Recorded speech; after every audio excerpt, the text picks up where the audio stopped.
Hello friends, welcome to my YouTube channel. ఈరోజు మనం ఏం ప్రిపేర్ చేసుకున్నామో చూద్దామా. మనం ఈరోజు పచ్చిమిరపకాయల చట్నీ రోట్లో ఎలా చేసుకోవాలో చూపిస్తాను చూడండి.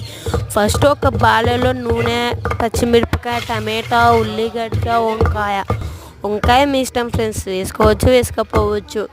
అవి బాగా వేయించుకోండి. వేయించుకున్న తర్వాత మీ దగ్గర ఇప్పుడు రోళ్ళు ఉంటాయి కదా, ఆ రోల్ దగ్గరకు వచ్చేసేయండి. ఫస్ట్ మీరు అవల్ల ఏం నూరకూడదు. ఫస్ట్ మీరు ఉప్పు వేసుకొని బాగా నూరుకోవాలి, కల్లుప్పు. తర్వాత దానిలో ఓన్లీ పచ్చిమిరపకాయలు ఒకటి ఏరి ఫస్ట్ నూరుకోవాలి, అవి మెదగవు కాబట్టి.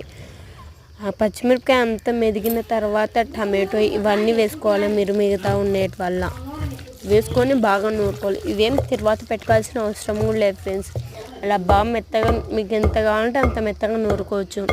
అంత మెత్తగా నూరుకున్నాక ఓ బౌల్లో తీసుకొని పెట్టుకుంటే అయిపోతుంది పచ్చిమిరపకాయల చట్నీ.